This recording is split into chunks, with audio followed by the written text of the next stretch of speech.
Ladies and gentlemen, and welcome to a Nexus Gaming Series cast of sOaK eVeRy versus Reborn Knights White.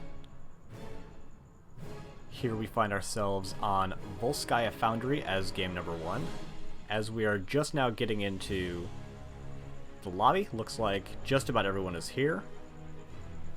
Just want to be able to pull up chat real fast.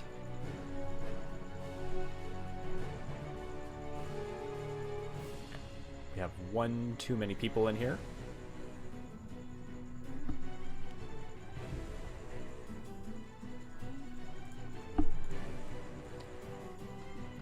And in case anyone out there is wondering how we got to Volskaya Foundry, thank you, Bahamut, I'm gonna go ahead and tell you.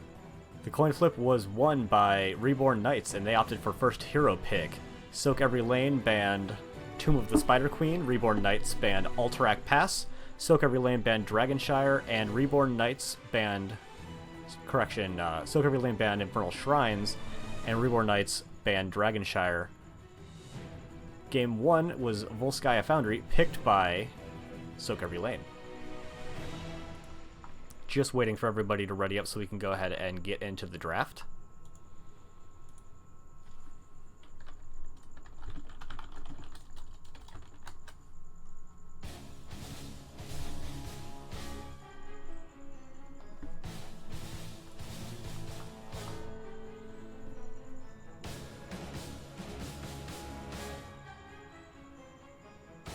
Just waiting on both teams to get back. I gotta say, I'm liking the portrait synergy coming out from sOaK eVeRy. They don't all have the same portrait, but at least they've all got the Overwatch Pachimari portrait. Reborn Knights, not so much. Don't actually have anything going on there.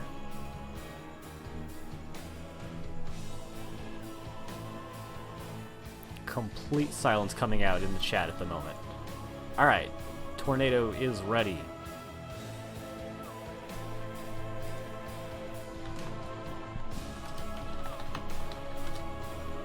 That is correct. We're doing a solo cast tonight, my first ever solo cast. So, things are going to break, it's going to go terribly wrong, and you're going to watch me fumble around for quite a bit. That's fine, though. And in case you're wondering, why am I deciding that week 8 on a Wednesday is the time that I decide that I want to do my first solo cast ever? I'll go ahead and tell you, chat. It's because only Bahamut was casting tonight, and I can't allow that to happen. We need more caster representation here in NGS. So Reborn Knights White are ready. We are now just waiting on sOaK eVeRy, who have not yet responded as to the status of their readiness. So now we're stalling for time. Awkwardly. Talking at the camera. Because you and I both know that I have nothing to say, but I have to keep saying things anyway.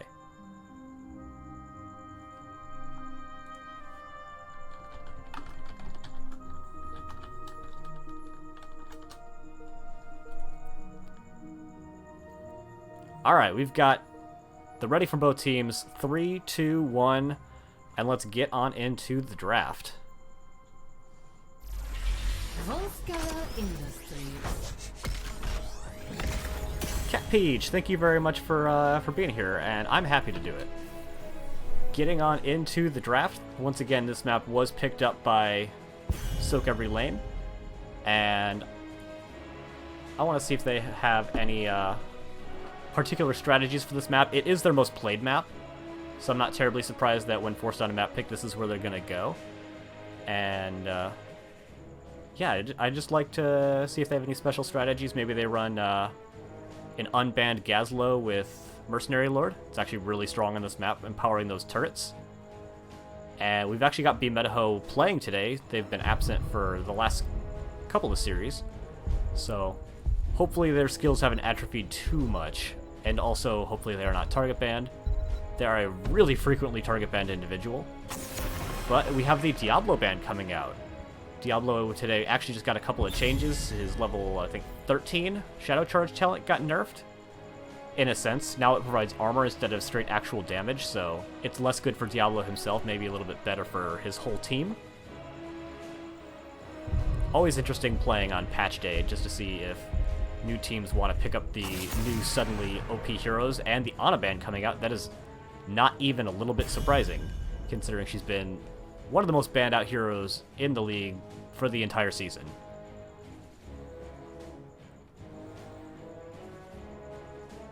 Looking at for the second ban, I always like seeing Leo banned out on this map. He's good on a point fight. He chunks down the Triglav if you happen not to win it.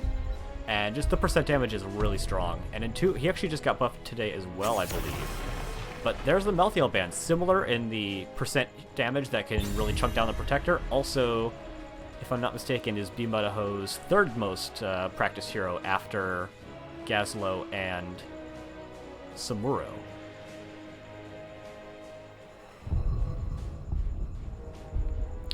Wonder if... I was actually just going to say, if Kira... She did just get nerfed a little bit today, but she's still really strong, I think. Even with her survivability being slightly lower than it was before. And sOaK every lane just deciding, you know, we don't want to have to deal with that at all. Even with the nerf, she's still probably really good. And Reborn Knights, with their first pick priority, are going to go straight for the Kel'Thas. That's a little bit of an interesting choice. I always feel he's... Don't get me wrong, Kel'Thas is strong, but here up in B, I think that you can play around him a little bit stronger. That might just be a really solid comfort pick coming out from Silver Jackal, but I'm a bit surprised. I think there's higher priority heroes out there that they could have picked up, something like an Anubarak. Anduin is still incredibly strong and somehow didn't get nerfed. We've got the Sylvanas and Tyrande coming out. Tyrande's a bit of a surprise pick, I think. She also just got nerfed today, pushing that Celestial Alignment, I think it is, back from 7 all the way to 13. The removal of slows, silences, and stuns. Sylvanas is just incredible on this map. She does tons of damage, really good in a protracted fight, and then can help you push even better, so... Love the Sylvanas pickup here. Plus, if you decide to go into Mercenary Queen, it does also impact the turrets. Bring the mega death. ETC and Lucio coming out from Reborn Knights White. ETC is a nice standard pick. Lucio, I think, is a bit more interesting. He's not particularly great in the early game, but once you hit that level 16 and level 20 power spikes, he becomes really incredibly powerful. So, feels like Reborn Knights White playing a little bit more to the late game. And with that Tyrande on the side of sOaK every lane, that's a really pick-heavy kind of hero. You need to get picks on Tyrande for her to do a significant amount of work. So I'd like to see them go into a pretty aggressive gank-heavy tank, although the Diablo is maybe the best for that, is already banned out. We have the Arthas ban coming out on the side of sOaK every lane. There's nothing that they have currently that would get countered by an Arthas. Maybe they're just looking to pick up something a little spicy later, maybe like a Tracer, something. We'll find out in a little bit. And the third and final ban coming out from Reborn Knights White is going to be Samuro. Not terribly surprising, that is a pretty clear target ban, and Samuro, he's one of those heroes that baseline effectiveness is really low, but maximum potential is very high, and sOaK every lane has a known Samuro player, so being able to take that out of the equation is really good for them. Plus, he's really good on this map. And I think Arthas might have been a Samuro counter ban, trying to remove that before it became an issue. Instead, we have the Gazlo coming out, not particularly surprising, and Chromie is an interesting pick. She too actually just got buffed a little bit today.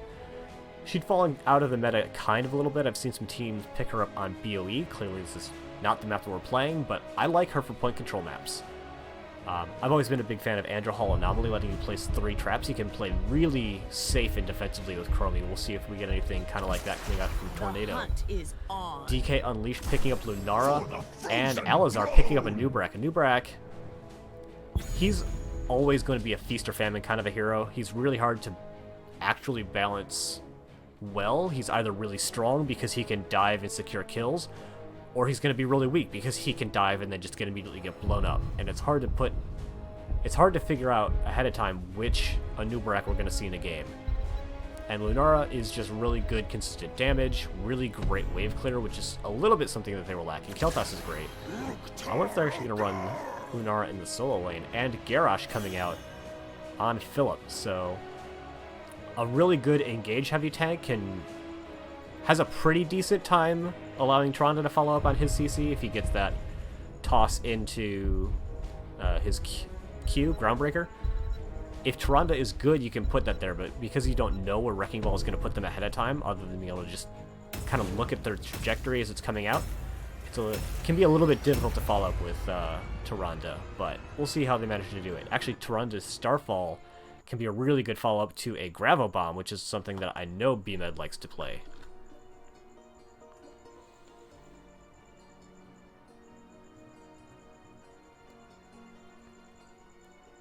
Just waiting so we can get this loading screen up out of here.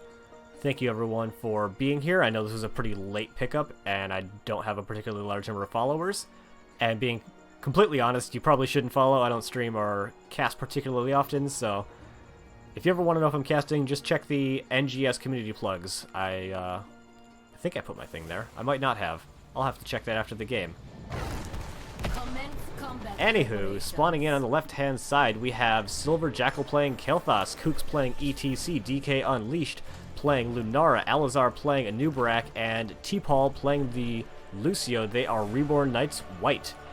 And on the right side, we have Tornado playing Chromie, Kid playing Tyrande, Philip on Garrosh, DMN13 playing Sylvanas, and BMetaHo playing Gazlo.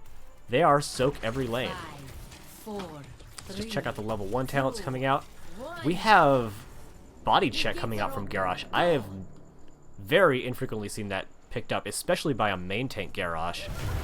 We have the Explodium build coming out at level 1. Chromie Q. Lynn's Chosen did get nerfed today, but it's still probably the strongest talent on the tier, and Might of the Banshee Queen I think is pretty common as well.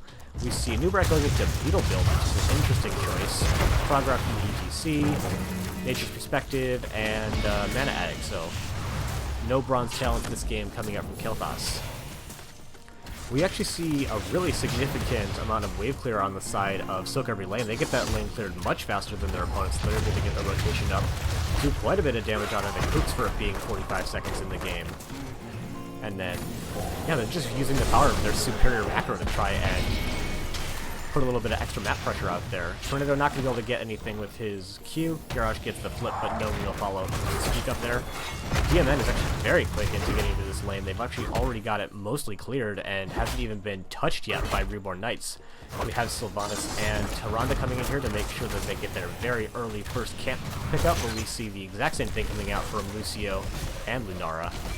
Although sending 3 heroes on the right side means they're going to clear this up about 15 seconds faster than their opponents, so that'll be 15 seconds sooner that they'll be able to pick up during the objective. It's really important to make sure you get that as soon as possible so you can pick up an extra one during the objectives. We see just once again safe rotations coming out from the side of sOaK every lane, using their continuously superior macro. That Chromie W doing so much damage. Kael'thas actually using a Flame Strike and a Living Bomb to take out that Time Trap, but that means he doesn't have a Flame Strike quite yet for that wave. They're going to pick it up and then start rotating back down to the mid lane. Down in the bottom lane, we actually see Alizar laning against Gazlo. I gotta imagine that's a really easy lane matchup for the Gazlo. It is going to go back just before the objective timer starts. We do see on the right hand there the Mercenary Lord being picked up for Gazlo. So that'll be empowered turrets during the objective phase. We have Tornado trying to get just a couple of extra Q stacks in there. Cheeky hiding in that bush there, and spotting with that Time Trap. Not going into Anderhall, and now we're going in for the Time Troubles at level 4, giving that either armor for allies or armor cut for enemies. Still have the Indomitable coming out from Garrosh, Lunar Flare, or Lunar Blaze coming out, and we have Mercenary Queen. So a little bit of talents that are sort of overlapping, having both Hired Goons and Mercenary Queen. And then on the left hand side we have the Subwoofer. Blossom Swell is an interesting talent choice. I actually very rarely see this pick up. I like to see the... It's not Unfair Advantage. I always forget what it is at. For Nature's Culling, that's what it is. Coming out from Lunara, so interesting talent choices. Trying to make sure that they power up that Q instead. Kooks taking quite a bit of damage from that Chromie as she's just in there. Garrosh. Oh, that's an unfortunate bit of overlap abilities. Lunar Flare landing at the same time as that Time Trap, but they're still able to put enough damage out onto there to take out ETC, but the counterkill coming out onto Garrosh. The friendly Time Trap getting some allied armor, but that's still a little bit more damage coming out from the side of sOaK every lane compared to Reborn Knights White, they're going to have to go back and tap up as this objective timer should start coming out onto the side of sOaK every lane, and there it is. Both teams made sure to get their camps up in the top lane, but it looks like Kael'thas is actually rotating up there to make sure that their camp is the one that wins, so they can get that push during the objective. Anubarak takes a nice little trip down to the bottom lane, make sure that they can get that 7 advantage first. We see Garrosh coming in just in time to hold that point, as we have the second turret camp being picked up on the side of sOaK every lane. This is what I was mentioning before, the camp now just coming up from the side of Reborn Knights White, and you don't want to have to be the team that's waiting at this point for your camp to spawn, although they do come up and they're going to look to take this biotic emitter camp. Probably, in most circumstances, a little bit stronger than the turret camp, but we're already at 80% over to the side of sOaK every lane, so there's a lot of time that they can just give up if necessary, so that they can go and tap, come back. Toss comes out onto Kooks. Not a significant amount of follow-up, a lot of damage coming out from that Kael'thas. Chromie's going to be the first one taken down. Kooks is very low when he gets the boot back, and Nubarak is actually the second one to fall. Philip very low, which is not quite enough damage able to come out. We see the Splintered Spear coming out, putting a lot of AoE damage onto the side of sOaK every lane. Ho is just barely going to survive. Kooks taking quite a bit of that Chromie damage, and there is an empowered Flame Strike to take out Chromie. We have the objective now being turned over to the side of Reborn Knights White. But they still have quite a bit of time. We're already at 99% for the side of sOaK every lane, and they are going to make like their namesake and start soaking the lanes. See if they can get a little bit of a XP equalization before they actually come back in. Chromie just spawning in now. She is getting her heroic spawning. She does get that at level 8, 2 levels earlier than all of the heroes in the game. Has not committed to a pick yet. Personally, I really like Temporal Loop, and we have Temporal Loop coming out, exactly. Bring up the level 7 talents. We actually have Into the Fray being picked up. That is actually a banned talent on this map, so we're going to have a nice little conversation about that after this game is over. So, awkward. We do have the Triglav, however, going over to the side of Reborn Knights White. They are able to pick that up, and they're going to use that to put in a little bit of damage into the mid lane.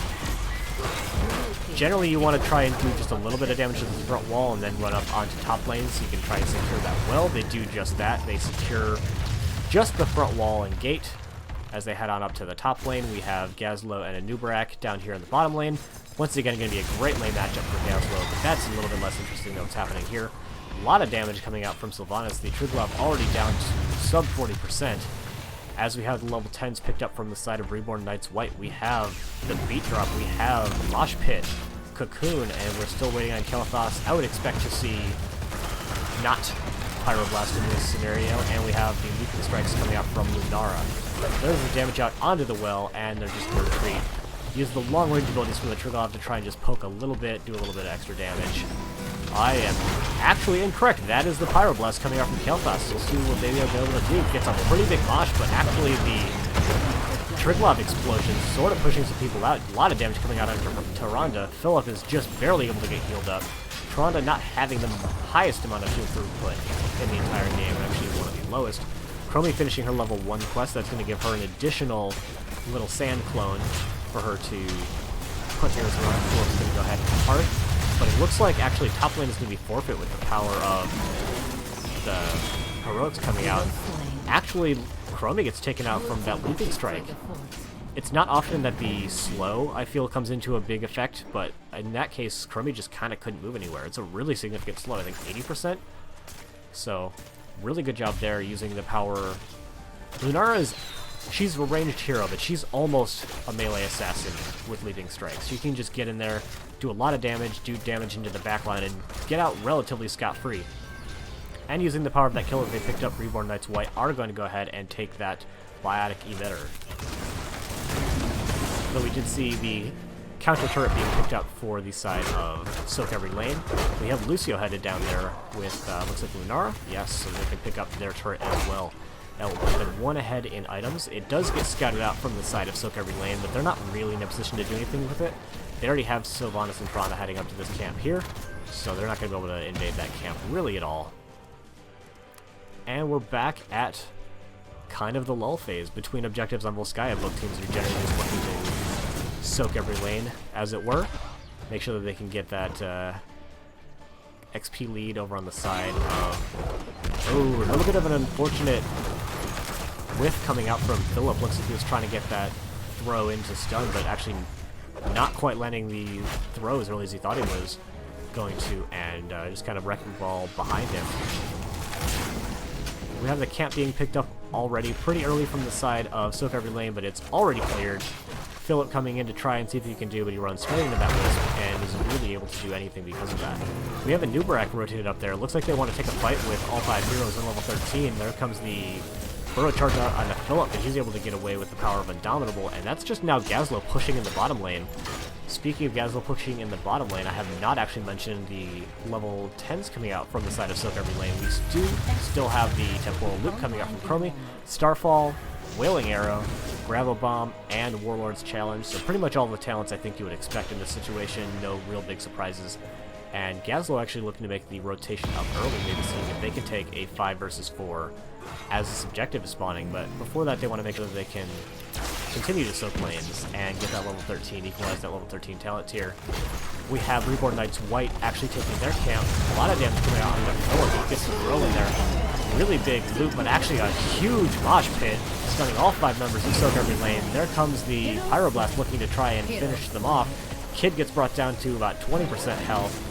Gazlo is able to just kind of run away. But that is the really easy 4 for nothing. And dropped turret, super important, coming out from the side of Reborn Knights White. They're going to put a Nubarak on the point, and with everyone else, they're just going to push the top lane. And there's really nothing much that Gazlo can do about it. Yeah, Gravel Bomb's off cooldown, but so what? It'd be a 1 versus 4. That's not a winning position for any hero in the game, except for the Kiro. But Kiro is bad now, so we're not going to see that. We do have the heroes now coming up from sOaK every lane. They're going to try and mount this defense, but it looks like Reborn Knights White are just going to go ahead and make the very safe retreat. Not up a talent tier, but up almost 2 full levels at this point. They're going to want to look to sOaK level 16, it looks like. And yeah, they want that talent tier, not just the advantage in scaling, but the talent tier at 16 for most heroes is really huge. Kooks get spotted out with that Sentinel, able to kind of just get out of there for free with the power of that slide. Actually, it looks like they're not going to go in for the contest even when at even talent tiers. Looks like the call has changed. Philip is going to go into there, but they're not able to get onto that Triglav, and that's just kind of a given objective. The Gravel Bomb combo comes out, hits 2, time Temporal Loop coming out onto ETC. There's really no ability to follow up on that damage. Philip taking a ton of damage, using the Starfall as kind of a retreat, but it looks like Philip is not likely to get out of there. Chromie gets put in the Web Wrap. The huge boot coming out from Kooks pushing pushing Garrosh back. Tornado with a really gigantic time stop is maybe able to get out of there. The Burrow Charge comes out, the Stasis actually saving them temporarily, and Tornado's able to get out of there. Actually a really solid retreat coming out from the side of sOaK every lane. They are going to lose this keep 100%, and more likely they're not going to lose mid-port as well. But only losing 1 in a retreat down as far as they were is actually kind of great for them.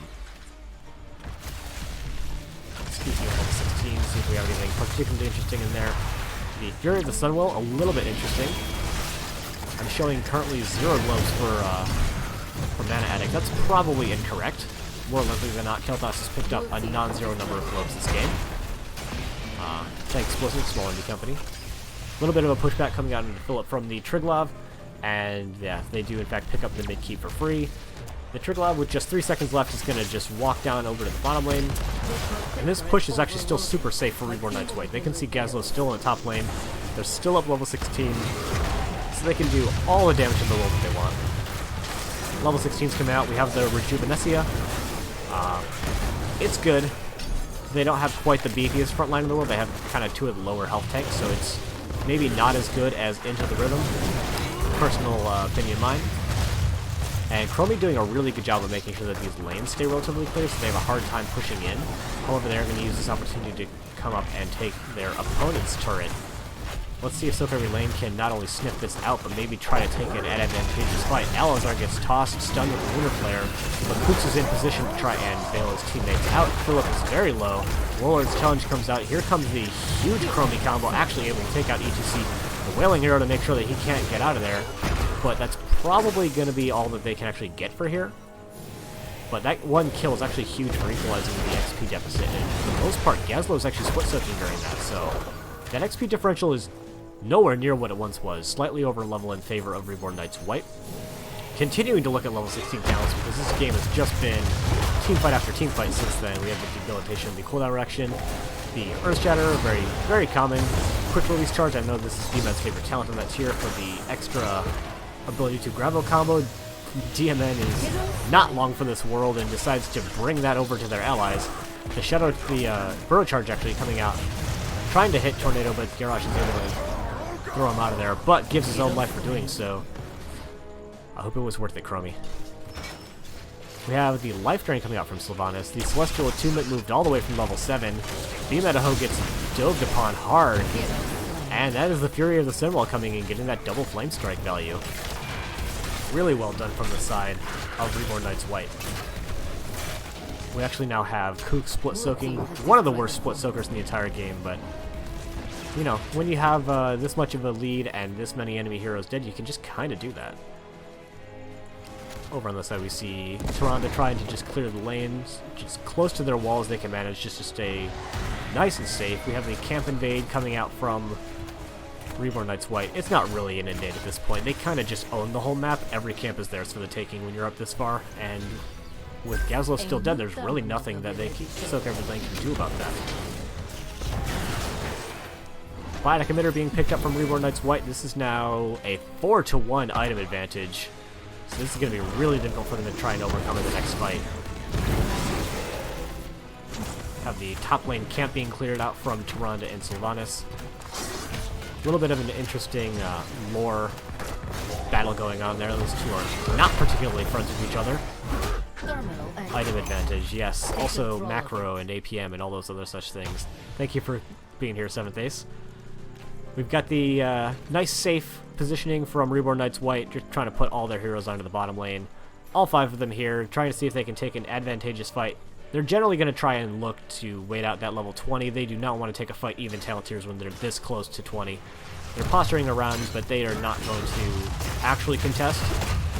They can see Sylvanas on the top lane, so it would be relatively safe for them to do so, but we do have the level 20s coming out from the side of Reborn Knights White, so let's go ahead and check those out. We've got the Flamethrower, extra Flame Strike range and possible cooldown reduction, Intensifying Toxin, extra damage on 3 stacks, House Party, increased healing for every nearby ally. We've got Bolt of the Storm, one of the OG vanilla talents, and Rewind, another one of the OG vanilla talents. Huge dive coming out on Philip. He is barely going to survive a big gravel bot combo. Hits several. Philip gets brought down really, really low, but that mosh pit in the back line securing the Sylvanas kill, and while only 2 people die, everyone else is still low enough that they really can't engage on this, and with that House Party, that's going to be a lot of additional healing that T-Pole is able to put onto his team. So it looks like sOaK Every Lane is just going to go back, try and clear the top lane, maybe push it out once so that they don't have all these catapults pushing. Looks like Gazlo's heading on up there to do that right now, and we see the rest of the sOaK Every Lane team positioning for the defense in the bottom lane as this Triglav comes barreling down in there. This is a potentially doable fight, although with just Kel'Thas kind of waiting there, a little bit of waste time on that Triglav, but I don't think at this point it's going to be time making the Triglav die. It should just be actual damage output. Huge slide coming out from Kooks, getting the knockback on the Beametaho, but all of the damage is actually inside the Triglav right now. Actually, sorry, Lunara is out, but she's chunked out really low. Alizar taking a huge chunk of damage from those Chromie combos. Speaking of Chromie, now hitting level 20, she did pick up the Piercing Sands. Here comes the Chromie combo, not actually landing at all. It got spooked out a little bit by ETC there. Philip gets brought down really low, and Sylvanas as well. He actually gets spooked out of the damage from the Triglav, but not going to be able to do that. A really big taunt coming out from Garrosh is going to secure Lunara, and they're actually trying to put the damage in onto Philip. Not a whole lot of damage comes out from the Triglav unless you stand in that gigantic laser. Most of the Triglav abilities don't do a ton of damage to heroes, but that laser still does just a ton of damage. We now have the 4 versus 3 person defense. The Triglav is about to fall, and if we get a nice gravel combo, and there it starts coming out now, it doesn't actually land onto anyone. Beamnet is going to be able to get into the Hollow Storm, not going to take any damage from that Pyroblast, but this is still a rough defense from sOaK Every Lane. Tornado coming in for the bit of the flank Chromie. is able to get the rewind out onto Silver Jackal, but takes virtually no damage at all. That mana barrier just keeping him super topped off, not even a little bit scared. A little bit of anti-synergy as the Cocoon stops the damage from coming out from the potential mosh pit. Beat drop comes down just to make sure that the team members fall out. And it looks like it is pretty much all over but for this crying here from sOaK every lane. Reborn Knights White going to take game number 1 on Blue Sky Foundry. GG's coming out now from Chromie and a couple of other people as well. Don't want to list them all up by name, because I don't have time for that. Coming up into the match summary, we see actually Chromie doing, by a fairly significant margin, the most damage on the team. ETC taking the most damage, but damage taken, not a particularly viable stat. BMed soaking the most XP by a very significant margin, but just not quite able to pull together enough at any one time to win sufficient team fights.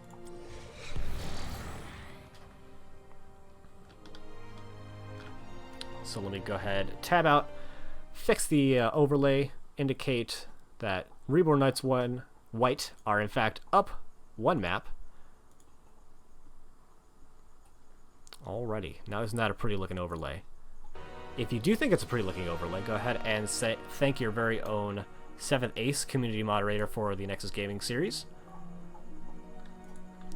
Offering to co-cast, but I'm gonna go ahead and say no thank you. I want this to be a solo cast through and through, and let's see if we can find out what is happening as we get into game number 2.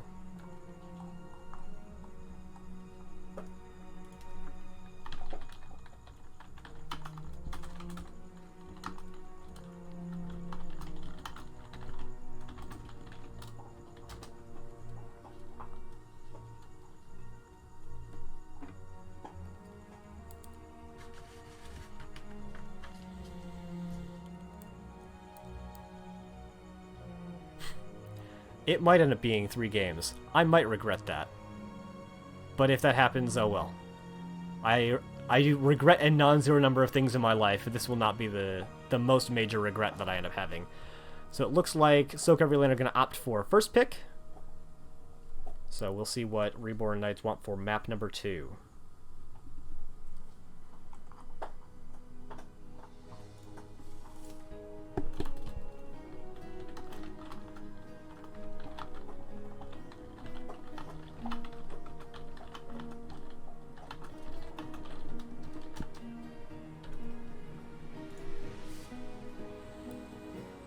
I gotta say, I'm a little bit disappointed we didn't get the size of Gravo Bomb combos that I think we were all looking and hoping to see. And it looks like we actually have from Silver Jackal, Battlefield of Eternity is going to be map number 2. I think that map is banned out. I'm reasonably certain this map is banned out.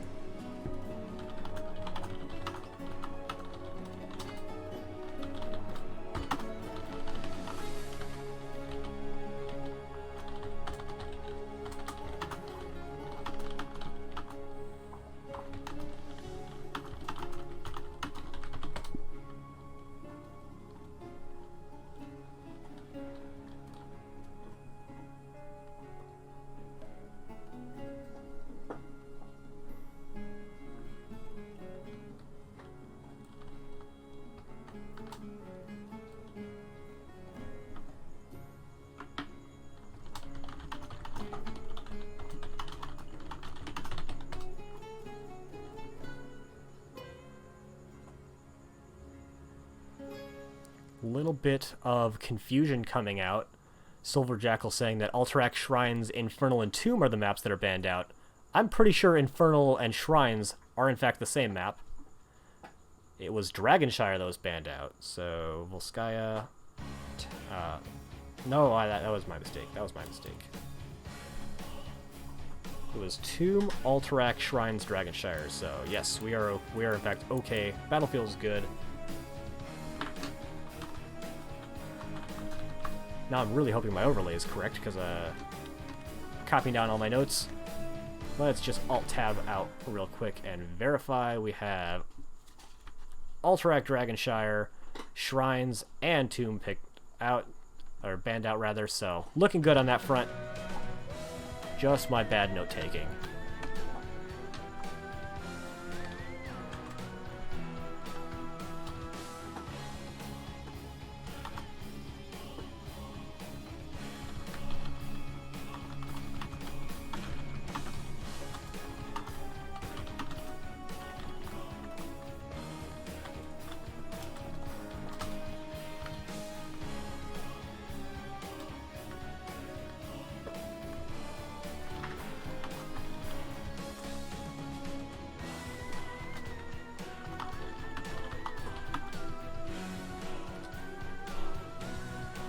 My mic is a hair low compared to the game. I have my mic turned up all the way. I can turn the game volume down a little bit though, so we'll go ahead and drop that from 30% to 20%. See if that's doing anything better for you.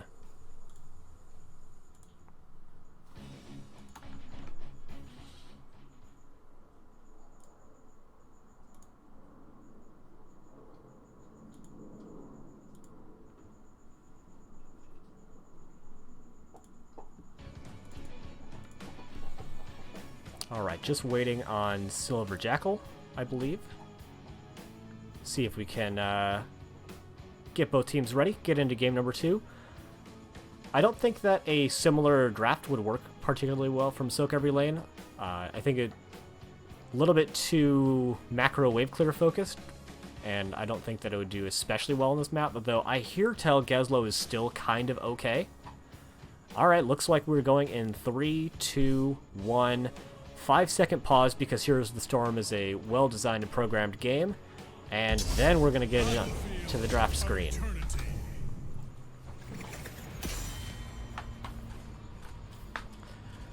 As we get on into game number 2, you may be wondering, because you just got back from bowling, and you for some reason weren't paying attention to the previous screen, how did we get to Battlefield of Eternity for game number 2, in which case I'm going to imitate Bahamut and talk about it. The coin flip was won by Reborn Knights White. They opted for first hero pick. sOaK every lane banned Tomb of the Spider Queen. Reborn Knights banned Alterac Pass. sOaK every lane banned Infernal Shrines. Reborn Knights banned Dragonshire. Map 1 was chosen by sOaK every lane. And was not won by them. Was in fact won by Reborn Knights. sOaK every lane opted for first hero pick. And Reborn Knights decided that we are going to play on Battlefield of Eternity. I like this map a lot for the Reborn Knights. I think it plays really well into the style that they played in game number 1, which was more or less just kind of kill the enemy team. They did a really good job of that, and I'd like to see that continue going through. The ETC respect band coming out from the side of sOaK every lane, I think that's very respectable. He did quite a bit of work with those mosh pits, and even outside the mosh pits, just the boops and the slides and even the E's were all really well timed for sOaK every lane. We have the Hanzo band coming out. As far as I know, not a target band, but Hanzo's always been pretty strong on this map, even though he did get a very slight nerf today. You wouldn't go for explosive arrows in this map anyhow, so just a generally good band for the map. And then on the side of sOaK every lane, we have, once again, the Kira band coming out. She was nerfed today. She's still pretty good. And it's a little bit early. I don't think teams are quite yet used to dealing with Kira. And partially that's because she's been out for 3 weeks, and for the most part she's been permabanned for 3 weeks, so not a lot of teams have a ton of practice with her. It's kind of hard to get practice with her if you're just looking to play on the ladder. Band number 2 coming out from Reborn Knights White is going to be Jimmy. Jimmy, another really solid Immortal Burning hero coming out and getting banned. We have now first pick coming out for the side of sOaK every lane, and I'm always interested when teams decide to take first pick. Personally, I find a map to be more useful. That may just be a little bit of bias from my own team where we play particularly well on some maps, so we would rather have a comfortable map than a comfortable hero. We have Diablo coming out, who was actually banned in the previous game.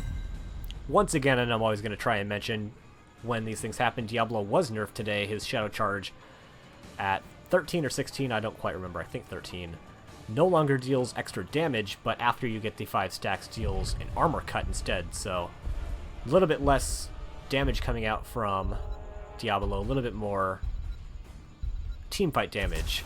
AC responded really quickly. I think I might not have a sufficient delay on, so we're actually going to interrupt this a little bit so I can go verify that I have OBS set up correctly. I'm reasonably certain I don't with as quickly as you responded to that. Pop down into advanced, find the stream delay. It is not enabled, so stream's going to go down for 30 seconds or so as I enable the stream delay. I'll see you in approximately a minute.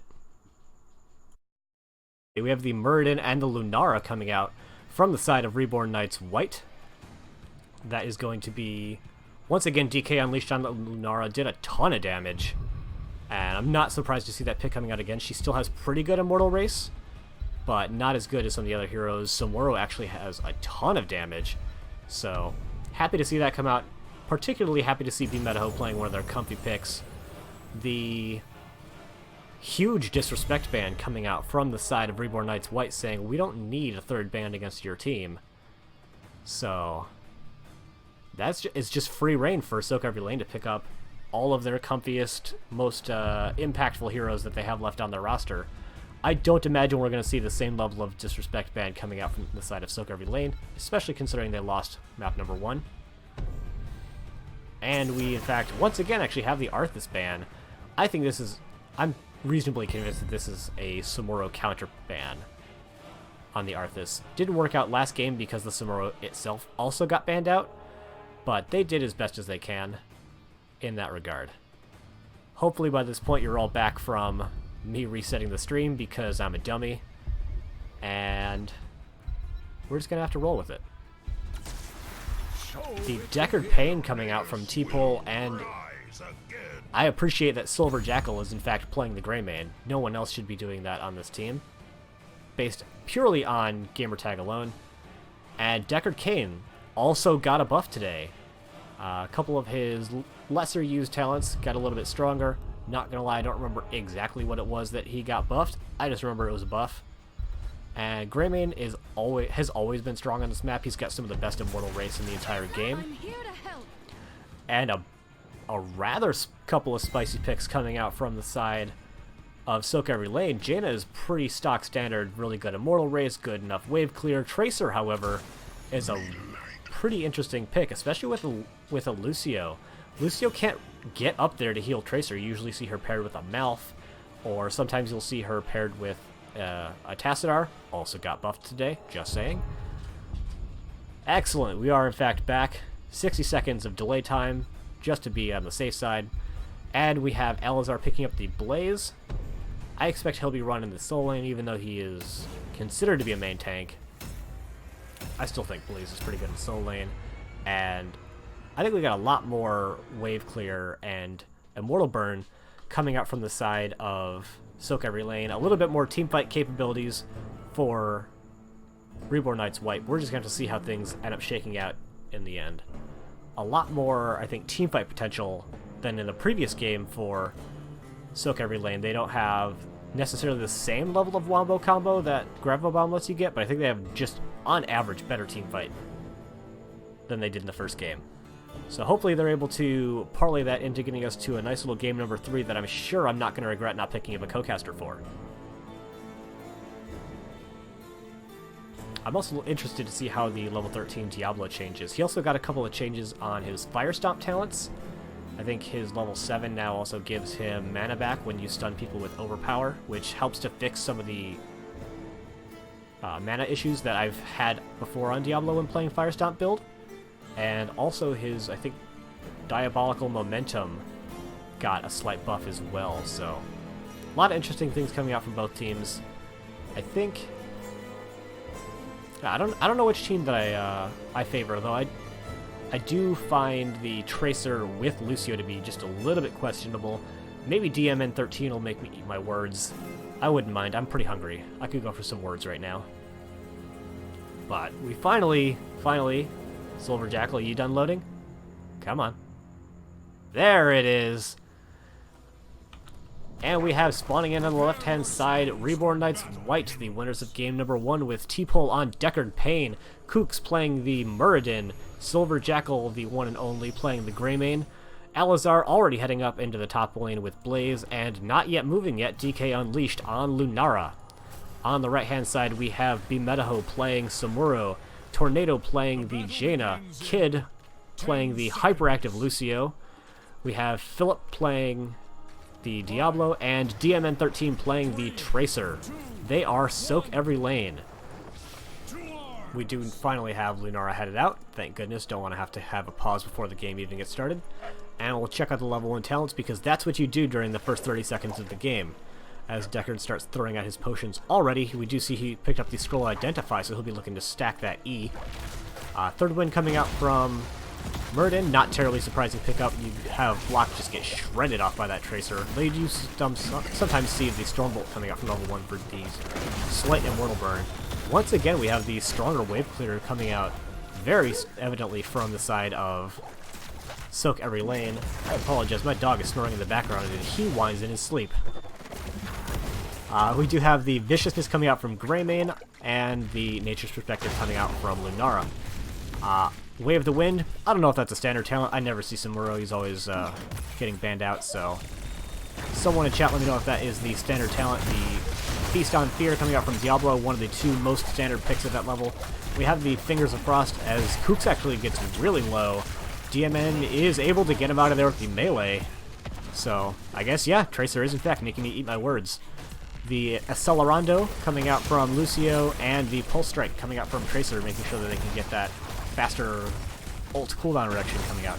Philip taking a little bit unnecessary damage. DK unless she's going to poke him out pretty hard. And actually missed the Samuro kill in the top lane. Elazar only brought down to half, and BMed not quite able to handle the Blaze in the top lane. Nice early camp getting picked up on the side of sOaK every lane. They don't have as many lanes for them to sOaK during this game, so they're going to have to try and gain that macro advantage through camps instead. I like what we see coming out from Kid, just constantly poking with Lucio. A lot of damage coming out onto Kooks. The throw is not going to save him as Tracer gets in there with a Pulse Bomb. Philip K gets brought down really low, but Silver Jackal is going to have to disengage. We actually see Philip making the call to back all the way and not just take the tap. I like this quite a lot because the objective will be spawning in less than 30 seconds. Well, rather, the objective spawning timer will spawn in 30 seconds, and then 30 seconds after that, we're going to have the camp actually getting the objective actually spawning. BMed now back in the top lane, trying to put some damage out onto Blaze, but took actually quite a bit of damage themselves doing that. We have Lucio was over here, but he's going to head on up to top lane so that BMed can actually go and assist with this camp. I'm not the biggest fan of Accelerando. I really like the smooth moves, letting you get that extra sustain so you don't have to tap quite as often. And it pairs really well with Into the Rhythm on 16, but that wasn't the talent we saw in the first game, so I'm not imagining we'll see it in this game either. Even though they have an even less beefy frontline than they did in game number 1, it might still just be Rejuvenecia. Actually, Lucio was on the other team last game, so completely never mind what I was saying there. We have Reborn Knights White, the first team to really get on that Immortal, and they're chucking it down pretty hard with that Greymane, with that Inner Beast, but it's actually sOaK every lane that's able to do it with getting it to halftime first. We have these really straight engage coming out, a lot of damage coming out, the charge going into Silver Jackal. He is not going to be able to make it out of there, no matter how many potions are sitting right next to him. And we do have the offensive positions, so going to send Bimetaho back and keep a 4-person defense over here to make sure that they can get just the biggest, most powerful Immortal that they possibly can. We did have a Samuro clone just kind of checking in the top lane, but it wasn't able to do anything much. The Jet Propulsion comes out, not actually landing on anyone. Diablo charging through the wall to get to Lunara is gonna get taken out, probably. That does it. The Tracer coming in, able to finish that kill, gonna get taken out themselves, but is able to throw the Pulse Bomb out. Death Battle that heroic before they themselves get taken out as well.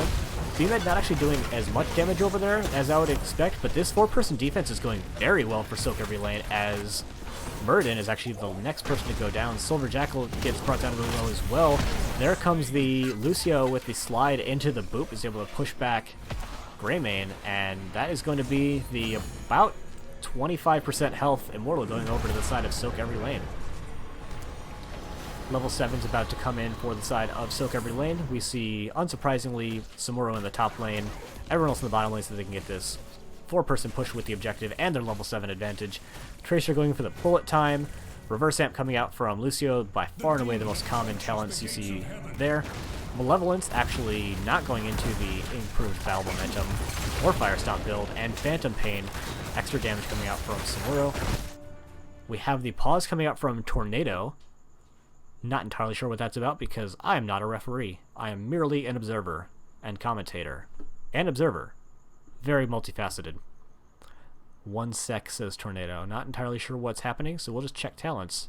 A bug with Discord. Looks like both teams are good to go. Hopefully they realize that I am in fact not the referee and they themselves have to do the unpausing.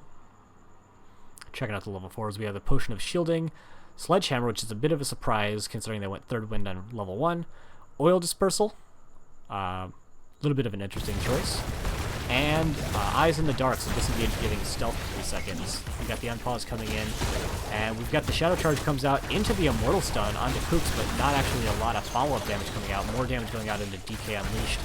Picks up a nice little shield poke, and Metaho actually coming down, adding in that extra damage, scaring really more than anything else. We see Blaze is heading down, but not in time for them to actually get that fort defense. Kooks is positioned very aggressively.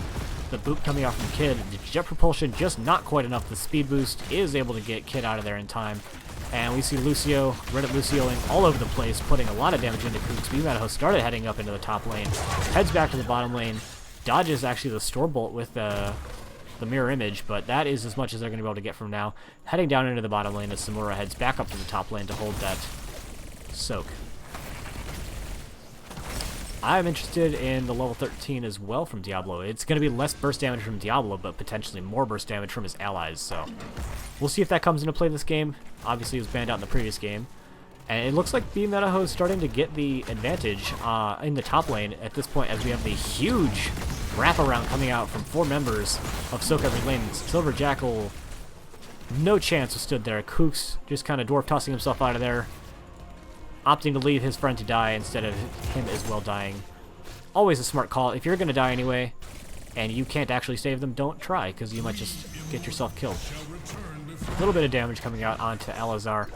It looks like a lot of sharking, a lot of positioning coming out from sOaK every lane, but oh, that's an unfortunate Shadow Charge, as Philip is almost certainly not going to make it out of this one. And that is going to be the Souls reset for Diablo.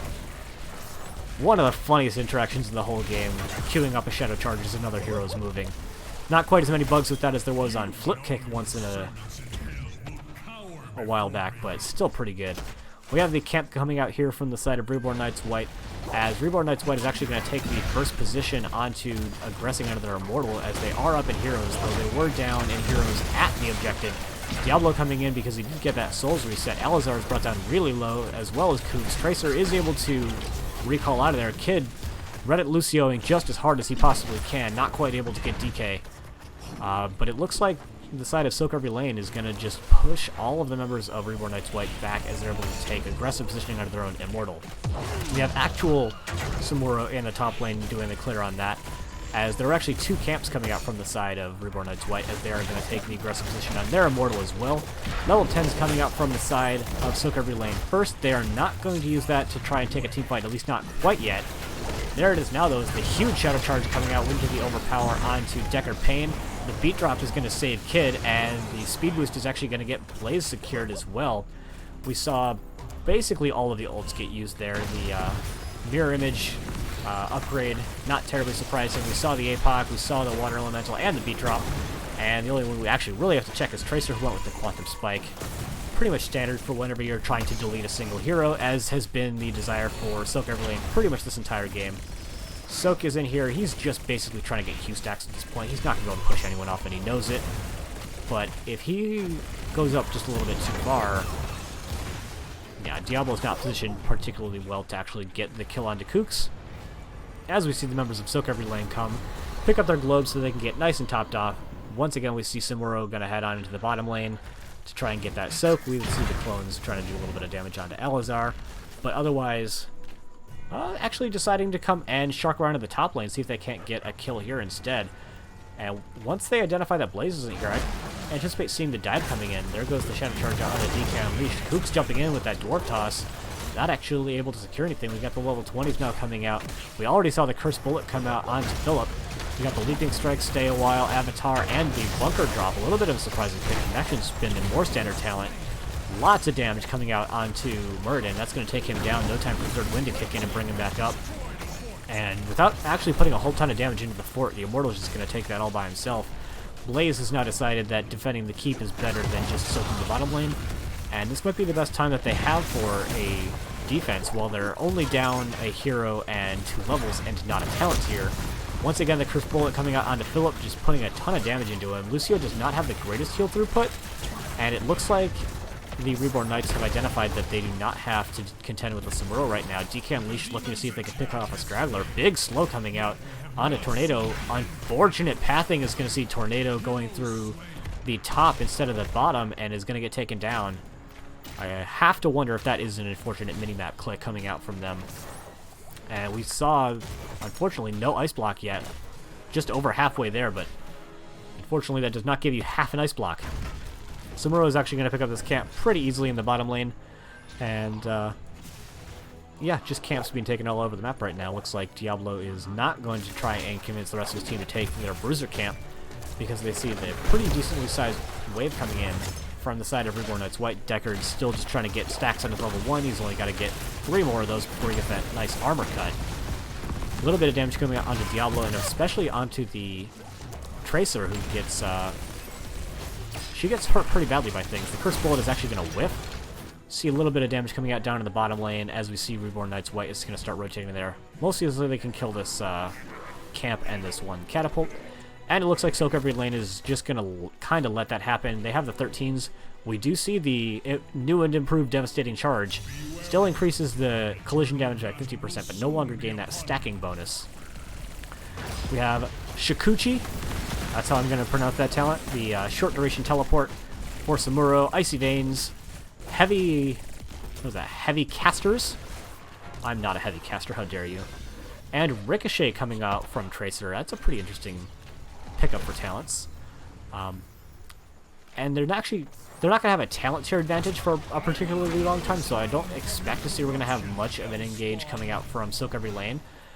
And both teams noting that it's in defensive position, and they're just going to try and let their own map advantages push out, force the other team to deal with the lane that they have building up.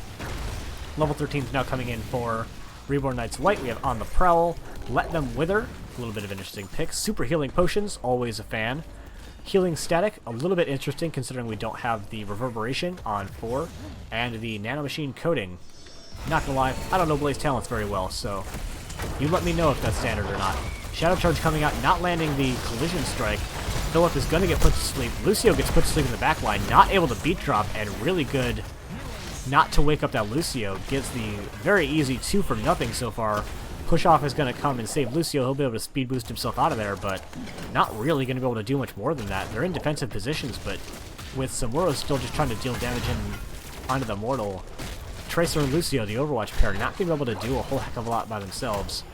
B-Metaho sending one clone up into this top lane, give themselves an escape if necessary, but otherwise actually gets to halftime at basically the same time for both teams. We see Deckard Cain is actually going to Hearth. It seems like they're pretty confident they're going to win the Immortal race, considering it's only Samuro racing back against them. We have Kid and DMN13 coming in to try and mount just a little bit of a defense, but the team wisely decides to mostly just put all their damage into the Immortal. The huge Shadow Charge comes out onto Kooks. A lot of damage. The Apocalypse comes out, only really hitting onto Muradin. A lot of damage coming out onto Tracer. Is not going to get brought quite down. Alizar gets brought down really low as Samuro comes in from the top lane to secure 2 additional kills. And so while they do in fact trade away the Immortal, getting 2 kills for doing it means they have a very free clear coming out for the side of sOaK every lane, although it's going to do quite a bit of damage before they can actually rotate up here. And it looks like they're just going to say forget the Immortal and go for the top keep. I actually kind of like this play. It's very aggressive. And getting a keep and trading forward is basically always a good deal. Ricochet is becoming more standard, especially on lower wave cleared maps. I'm guessing that's the name of a person who plays Tracer, because that doesn't look like something you should be calling people otherwise. Curse Bullet is going to miss Diablo, and they're actually not going to be able to pick up this keep. Even if they had headed Samuro here, I'm not entirely sure they would have been able to do that. So they ended up just kind of trading away the fort for nothing. I don't know if they could have defended otherwise with the positioning that they had out on the map. But we do have the 16s coming out now, and it looks like they're going to try and take a fight. They can see Greymane's in the top lane. Unless he's stealth, he's not stealth. There comes the attempt at getting into Blaze. The Shadow Charge comes into Deckard Cain. Philip takes a little bit of the damage as the Hui comes out to slow him and damage Philip just a little bit. But it looks like Kid's going to be able to just heal up and speed boost everybody out of there. Greymane did come down from the top lane, but wasn't in time to actually do anything. And he's going to head back up in there to try and make up that XP differential. We have the bottom camp that gets taken from sOaK every lane. Samura's going to head up into top lane. Probably isn't going to try and take this camp by themselves, but is going to make sure that Greymane isn't going to take the camp. And I think the Wisp probably saw this rotation. We have the very aggressive positioning coming out. Philip is going to get the Shadow Charge into Kooks, and then in the Overpower, a lot of damage comes out. That Quantum Spike extra 7% damage, huge.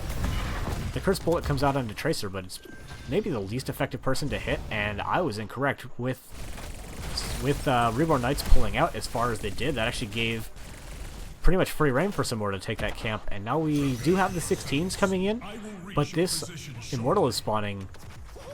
Now Muradin will be back up in time, but it means that in the interim, sOaK every lane has every opportunity to actually deal damage here. Just using the reposition from here on the Samuro, and the Shikuchi is going to be able to get all the rest of the way out on this disengage.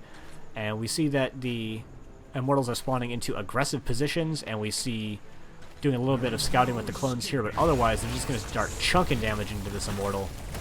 As Reborn Knights White haven't even gotten over to the Immortal yet. We still see the defense coming out here from 3 members. They're looking to just try and clear bottom lane before taking the team fight during the halftime, I imagine. But there is still quite a bit of damage in both of these lanes. And the Bruiser camp does get picked up. This will put pressure in the top lane, but that's a very long-term kind of a strategy. The Flame Jet not quite able to unstealth B-Med. A lot of damage actually put out from that Curse Bullet onto the Diablo, but he's pretty much going to get healed up pretty well. Ooh, it is actually up the frequency coming out from Lucio, so be able to more effectively heal up his team over time instead of just all at once in that burst. Sleight of Hand, I believe that is also the standard talent. We have Northern Exposure, it's pretty standard. Some people like to go for the root, but we see, actually, it's mostly just B-Med trying to get the poke damage in. They don't have a very poke-heavy comp. A little bit of damage coming out onto Lunara, but a lot of bit of damage coming out as the APOC comes out and misses pretty much everyone, but Kooks takes a lot of damage. There goes the Style while not stopping anyone for a particularly long time, but Silver Jackal and Kooks are both very low. Kid's able to get him out, I think, with the reverse amp, and followed by the boop. That is the 3 for nothing as Blaze also gets taken out. The keep goes down in the top lane. That long-term strategy I talked about, maybe not quite as long-term as I had originally anticipated. Kid trying to chase people out, and DK is going to hui out off of a minion. That is everyone very low on the side of sOaK every lane, but after this Immortal, they're actually going to be in a very good position. Tornado's just going to Hearth so that they can try to get fully topped off before this Immortal comes down. Everyone else is just going to be satisfied with the globes, and I don't expect to see any more split soaking come out from Samuro. They're edging up towards level 20, so they want to try and maybe end off of this. This is an almost full shields Immortal. I would like to see them try to end here. We did have the level 16s picked up on both sides. Got the Pimp Cane coming out from Deckard Cain. Thermal Protection coming out. Executioner. All great talents coming out from both teams. I don't play a ton of these heroes. I'm a filthy healer support main, so I believe those are mostly the standard picks. Once again, Kooks getting Shadow Charged into the Overpower. Gonna get saved initially by the Stay a While and Listen. A lot of damage coming out from the Hui. The beat drop just after Ice Block means that Tornado is going to stay alive at very low hit points, but does get taken out from that splash AoE damage from the Blaze. Not quite able to get an APOC combo off, but the Jet Propulsion puts Alizar still right into that last APOC circle. That is the 3 for nothing trade. There goes the attempted combo with the Hellgate.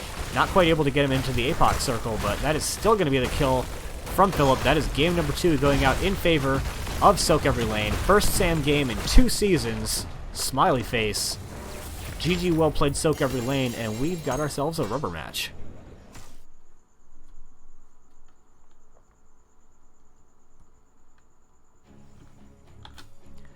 Bringing up the summary screen. See if we got anything particularly interesting. A ton of damage coming out from Lunara. Kind of as expected. Lucio is one of the better healers for dealing with that in the late game. We can see Lucio with the 82,000 to Deckard Cain's 52.5.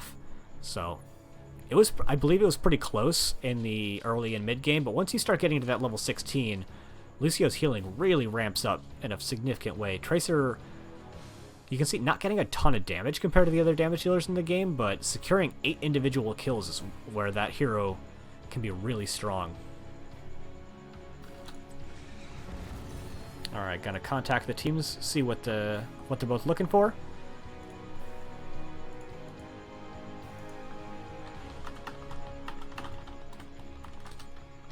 And gonna tab out so we can make sure we get this screen updated. That was map number 2, won by the left team. No information quite yet about whether Reborn Knights White are going to go for hero or map pick. We have a series. In fact, we do. It is not a parallel. That is an electricity joke for all of you EE majors out there.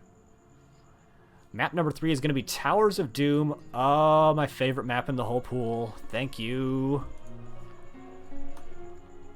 That will be... Considering Silver Jackal posted it, I'm going to assume that they picked hero pick, but I'm still going to ask.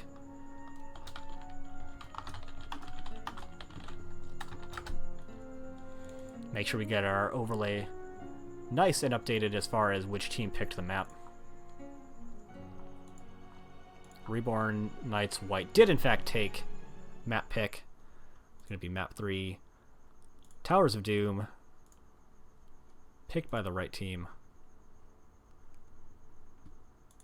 Thankfully I don't actually have to report this afterwards. Oh, they took first pick. Silver Jackal, I like to lie. Awesome, awesome. Let me go ahead and fix that real quick. Hopefully the casting overlay does it. It looks like that triangle went from red to blue, so we should be all good to go in that regard.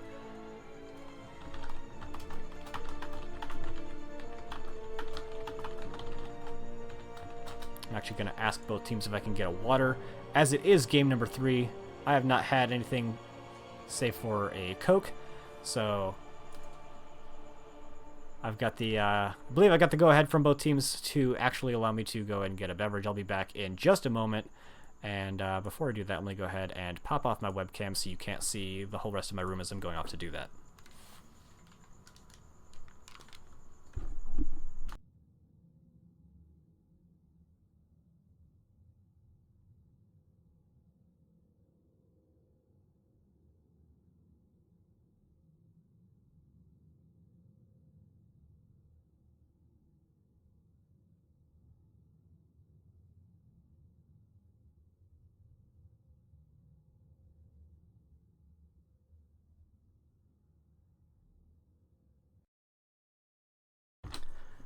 And we're back. Let me turn on this webcam again. And we're back. Informing the teams that the cast is good to go. I don't think I actually updated who won on the scoreboard, so we'll go ahead and do that again. Excellent.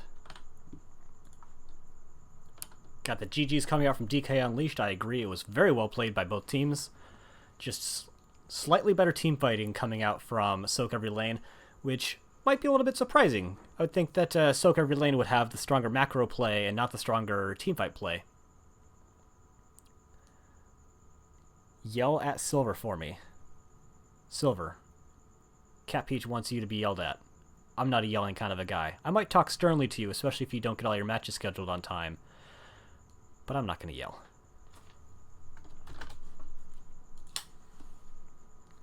And if you're sitting there at home wondering, How did we get, in fact, to game number 3? It's because both teams have won a game already. That's how we got to game number 3.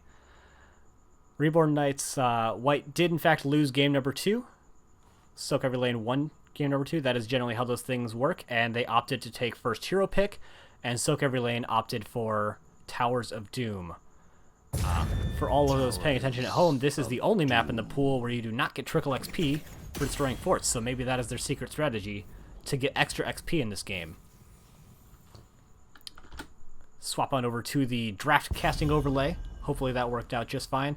Let me know if this is actually sized correctly. This is the only one that I have a hard time doing by myself because you can't get AIs to draft intelligently. You need to get on that, Blizzard. So Towers of Doom coming out. I really, really like this map. Part of it is because of the XP. Part of it is because of the indirect objective to destroy the core. It's not like a Sky Temple where it damages the core, but you can still go ahead and face roll in the core if you win an isolate game teamfight. You have to continue to win the game all the way up until you win the game. The Respect Band Samuro coming out, not terribly surprising. BMed got to play Samuro once in 2 seasons and once only. It's unfortunate, but we'll see what happens. Once again, the Respect Band ETC coming out. Game number 1 was particularly effective, so I'm not terribly surprised to see that ban here either. But this is a bit of a spicier map than some of the other ones. The objective priority is a little bit different because unlike most of the objective on Towers of Doom doesn't ever get you an XP lead. It's a little bit like Cursed Hollow where you can kind of afford to give up objectives in favor of getting XP. The Diablo ban coming out, I think it's a really good ban. It's a similar kind of dimensioned map to BOE where the objective areas are kind of boxed in. And there we go. Finally, DK Unleashed getting his Lodara Respect band out. I'm a little bit surprised that didn't happen earlier, considering just how effective he was at doing damage to the backline. Wasn't quite able to get the kills in game number 2 as he was in game number 1, but I think that's a little bit just due to the scaling. I know I can use the example image Ace, but I have to resize everything because I've got a 4K monitor. Rip anyone that's trying to watch this on their phone on Wi-Fi, by the way. Sylvanas pick coming out. Always a solid pick on this map. Not just for getting the buildings pushed down, but she's just a really good team fighting hero.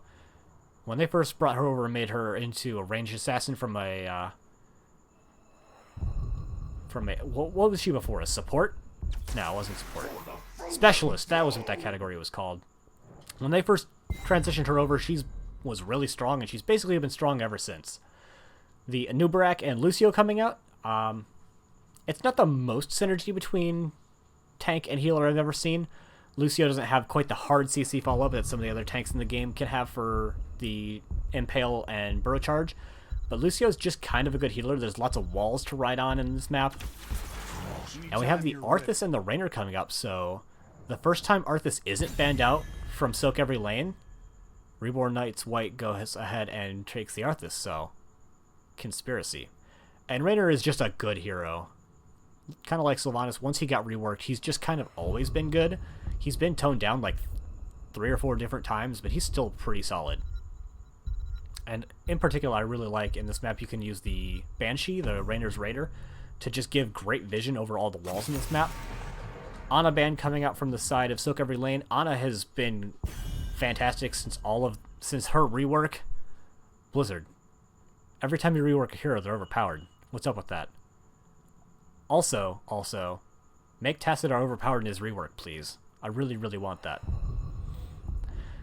Waiting on the ban over here from Reborn Knights White. Both teams taking the full X number of seconds that you have for their bans and their picks to make sure that they really have their minds made up. The Malthael ban coming out. Likely another target ban against BMetaho. They've banned out 2 of their 3 most played heroes. However, I will say that this is a pretty good Lost Vikings map. I'm not saying it's going to happen, but I know that BMetaho plays a pretty good Vikings. And they've actually got an okay comp for that brewing already. Anubarak and Lucio gives you pretty good teamfighting potential. Lucio, you don't have to do anything to actually heal the Vikings. It just kind of happens incidentally. And we have the Jaina Hanzo coming out. I'm going to go ahead and call it. BMed's playing Vikings. It's going to happen. You mark my words. That is a nice, strong teamfighting and pushing comp coming out from the side of sOaK every lane, but they don't have a solo laner yet. And they don't have heroes that can pick up all the objectives at the same time. It would fit really nicely into their team comp. You can also tell I might be a little bit biased at this point, because I kind of love the Vikings. Ooh, but that is a divey comp coming out from the side of Reborn Knights White. I think they might have sniffed this out, and they say, you can push? Well, we can kill you for it. You want to try taking a 4 into third v5, we're going to turn that into a 3 into third v5 real quick. I would be willing... I want to see that as a judgment. I want to see judgment, and I want to see dead Hanzos. Where will we end up Called it! God, it's like I know what I'm talking about in this game. So we do have the Lost Vikings coming out. No particularly strong solo laners coming out on the side of Reborn Knights White. However, they do have Raynor and Sylvanas, which are pretty good at killing heroes.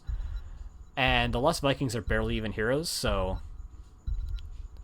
It's kind of all on BMed, which is generally always going to be true in your Lost Vikings games. The Lost Vikings, with their ability to soak all the lanes, and particularly on this lane, where the objective spawns in multiple locations at the same time, can be a really powerful thing. But I do like this as a Vikings comp. It is pretty far back. Jaina doesn't have the greatest range among the mages, but she could kind of drop the Blizzard and then poke from far with Q. Hanzo did get nerfed today. Explosive Arrow doesn't do quite as much as it once did, but still really good for poke damage, especially in that teamfight scenario. And a Nubrak can just help you get kills secured really easily. And if they can just get really early picks, which it looks like is kind of their plan for teamfights, then it doesn't matter that you're playing 4 and 3/3 heroes if you can just immediately turn it into a 4 and 3/3 v4 fight. So you know what? Actually, I changed my mind. Sanctification's still a really good ult, and it can stop at a Nubrak dive, unless, of course, he gets stunned out of it. However, Rhaegar's pretty good at keeping heroes alive too, so it'll be interesting. I'm looking forward to see how this game goes, as I hope you are all as well. I will say, the 200 level IQ strategy, have your Vikings player draft something else earlier in the draft, so they can't target ban you. Anywho, enough about the Lost Vikings for the next 35 seconds or so. Spawning in the left-hand side, we have Reborn Knights White, with T-Pole playing the Rhaegar, Kooks playing the Tyrone, DK Unleashed playing the Jimmy Raynor, Silver Jackal playing Sylvanas, and Alizar playing the Arthas.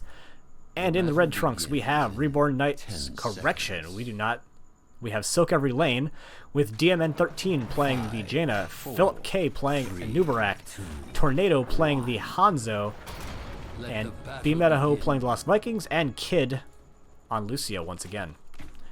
Checking the level 1 talents, because once again, that's what we do here in Heroes of the Storm. We have Regen Master coming out, we have Viking Bribery, Q builds coming out from Hanzo despite the nerfs, a little bit of damage coming out. That is a very aggressive Tyrone coming out from Kooks. Not terribly surprising considering how often he was jumping in on his Muradin, but Muridan's got a little bit of better survivability. And we have, once again, the Accelerando coming out from Lucio. A lot of damage coming out into DK Unleashed and Kooks as we see the Overwhelming Affliction from Sylv, Ace in the hole, which a bit of a surprising pick. Silver Jackal is actually going to get caught out in rotation and get taken down before I can even finish talking about the level 1 talents. We do have the Electric Charge coming out from Rhaegar. We have Justice for All, and unsurprisingly, the Frost Presence coming out from the Arthas. We're going to go ahead and hide these talents. As we see a 4 into third person push into this bottom lane. This is generally what you want to do in the Lost Vikings. You want to get picks, you want to push buildings, and you want to make your advantage in having the ability to put more bodies into one place relevant. That is going to be Baylog going down, and we see now the rotation coming up to take this camp nice and quick. Not going to be any hero in the game that can have bribe stacks quite yet, so they're going to try and get this camp taken as soon as possible, though they do have Philip in the bottom lane, so make sure that they don't lose out on that bottom lane sOaK. And we see the camp coming out on the side of Reborn Knights White as well. Hanzo's going to scout it out, but not... Oh, I was going to say not in time to do anything about it. Philip does get the burrow charge, but isn't able to actually stop the camp. Olaf gets taken out in the top lane, but that's much less interesting than Jaina going down in the bottom lane. Philip is getting jumped down, gets the ankle bite coming out from T-Pole. A little bit body blocked there by his own teammates, and he is going to go down. Unfortunate for the lost one, the 7th ace in the hole. Very nice. Good use of emotes. You see now Tyrael's rotating up so you can do a little bit of damage out onto Eric. Eric probably going to be able to make it out just fine, I think. Yes, just barely. We now actually have the Vikings split up, having the Olaf in the top lane. Olaf has basically third wind, so he'll be able to take that Arthas damage, walk out, heal a little bit up, and then get back into the fight. We have Eric in the mid lane, and we now have Balog going to go down into the bottom lane. Checking out the level 4 talents, we do have Eric the Swift on level 4. I'm actually a really big fan on this map of taking that talent because it lets you heal Eric as he runs around, lets you get a lot of stall onto all of these points. We have Possession coming out from Sylv, which is, I think, fantastic on this map as well. It lets you really counter what the Lost Vikings are trying to do. A lot of damage coming out on a DK Unleashed, but he's got that armor, is going to keep him relatively topped off. Frozen Wastes, pretty interesting talent pick. Explosive Arrows was nerfed from 75% to 60% today, and once again we have the Supersonic coming out from Lucio as we have the bottom lane team fight. In the top lane we see that Eric, Eric is going to go down, but Olaf is going to be able to secure the top objective, and we have a relatively even fight coming out in the bottom lane. A lot of damage coming out onto Nubrak and Sylvanas and Tyrael. But Tyrael's going to be the first one to go down. A lot of heroes are stacked up. That is going to be the explosion coming out onto Jaina. But we finally have Arthas is now in the bottom lane. That's going to be an advantage coming out from the side of Reborn Knights White. And Nubrak gets the first stun, but isn't able to actually do anything with it. He does go and tap up. Hanzo already completing Q Quest at less than 3 minutes 40 seconds. That's going to be a huge damage increase for him. Closing down the talents real quick, see if we can... We have both teams just kind of jockeying for position, but this is where the Lost Vikings want to be. They want to be soaking the mid lane, soaking the top lane, posturing around in the bottom objective, and Kid's actually probably going to go ahead and get the charge for that. Not able to get the damage out onto Eric. It looks like the Z came out from the Lost Vikings. I should know what that's called at this point, but I'm afraid I just don't.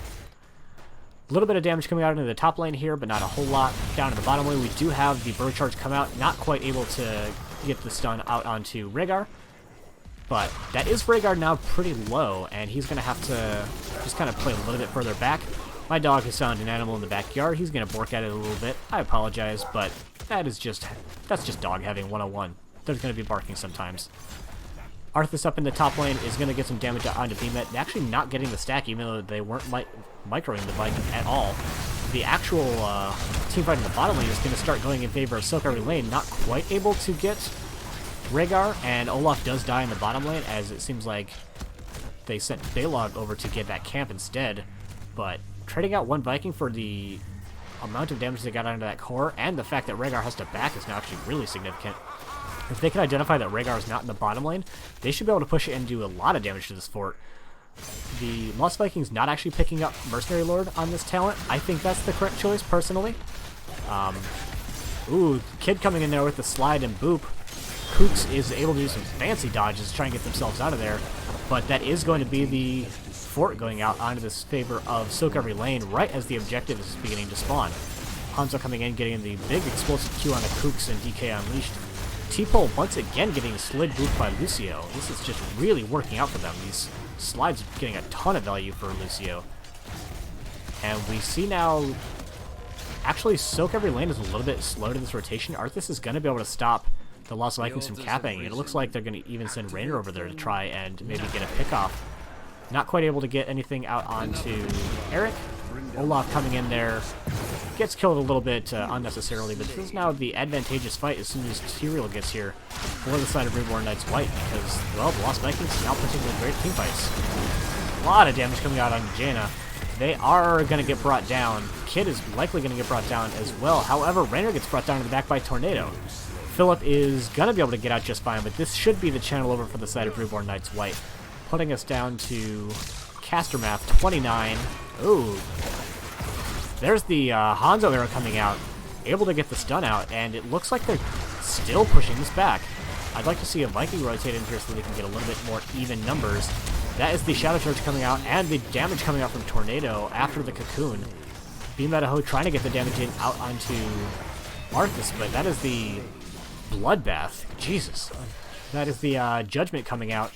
DMN13 going to be able to get the damage with the Jaina auto attack. as all abilities were on cooldown, and that was the Lost Vikings actually able to pick up that objective. Since we now have level 10s coming in from both sides, let's go ahead and look at our heroics. We do have the Cocoon, the Play Again, the Water Elemental, the Dragon's Arrow, and the Beat Drop coming out from Hanzo. We have the Wailing Arrow, the Renner's Raider, the Ancestral Healing, Judgment like we saw, and Army of the Dead for Arthas. And this whole time, we did have this Baylog in here, Silk in the bottom lane, making sure that no damage actually got put out onto this fort before we now have a Silk trait coming out, getting this fort down to halfway. But this is a pretty good fight for sOaK every lane. We did see Olaf going down in the top lane, but Play Again is going to get him brought back up right away. Shouldn't actually get any time or missed minions out in the top lane. Sylvanas trying to use that possession to try and push this lane back, but sOaK every lane is just standing and imposing presence, not letting Reborn Knights White actually step up and try to take this fight. A little bit of damage coming out onto Baylog, but he's by far and away the least important hero here. We now see Arthas is actually coming down, try to double soak a little bit. He is not a hero that can really double soak. He just doesn't have the wave clear capabilities, so he'll be missing minions in both mid and top lane if he keeps trying to do this. A little bit of damage coming out. It looks like Silk trait was popped there to try and get this building. Actually, no, that was just the 3 stacks of Banshee from the Haunted Wave coming out. Not quite able to do anything. Just the one objective spawning up.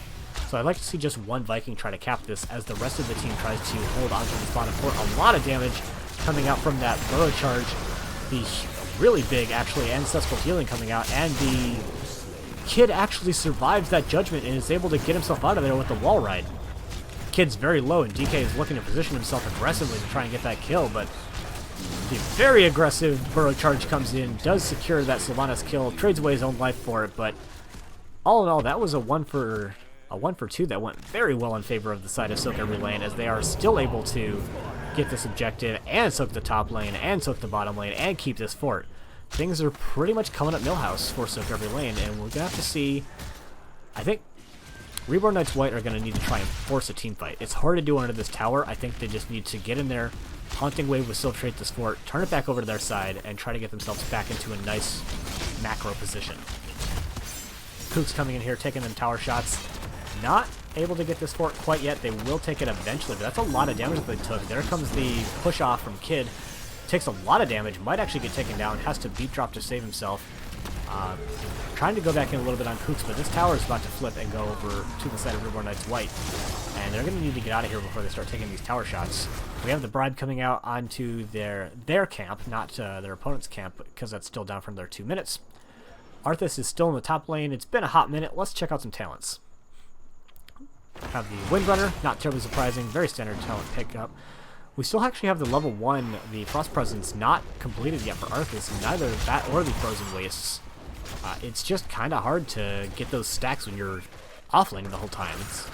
I had originally thought that Reborn Knights White had kind of sniffed this out, but with the way that they're losing all the soak in the mid and top lanes, I don't think that's the case. We have the Judgment coming out onto Jaina, actually.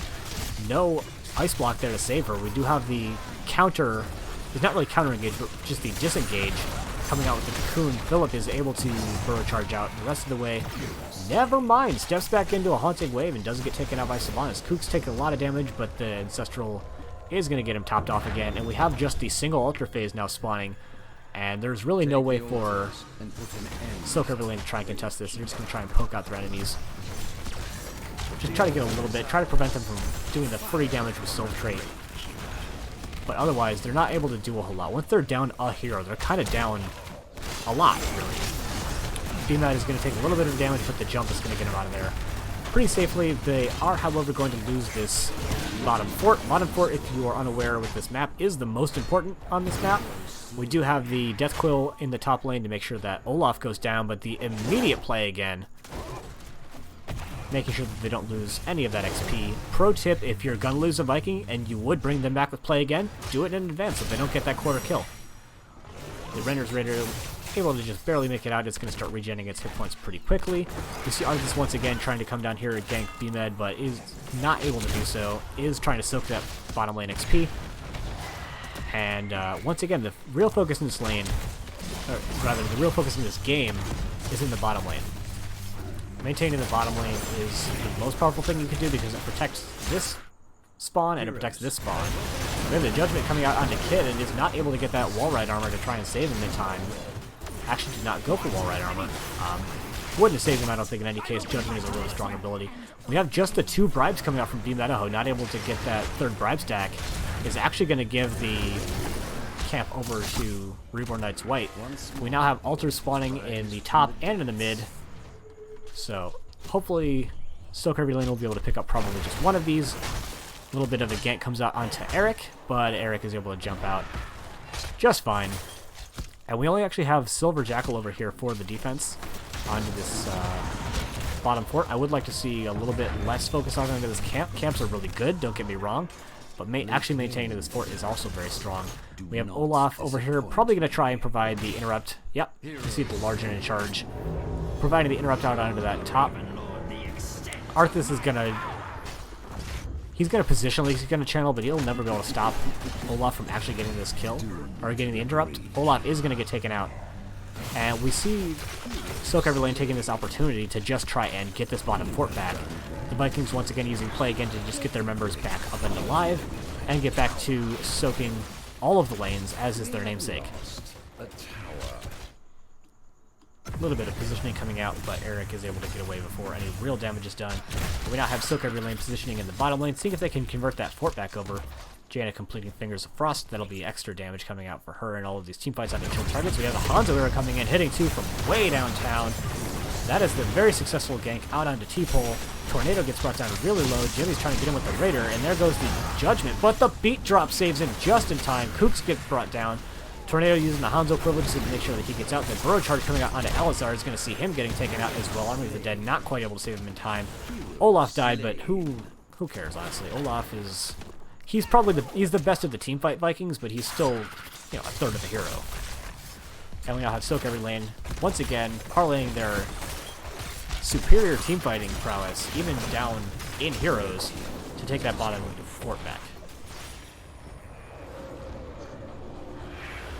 And as this is converting, it is unable to be damaged, so they're going to actually try to come up and put some damage out into the mid lane as well, see if they can take that front wall, which will get them level 20. So we're going to have the level 20 upgrades coming out from the side of sOaK Every Lane in time for this. And the same will not, unfortunately, be said for Reborn Knights White. As we check out the level 20s, we have the Rewind, Fury of the Storm, Winter Mute, Bullseye. That's a bit of an interesting pick. And the Bossa Nova. No house party this game.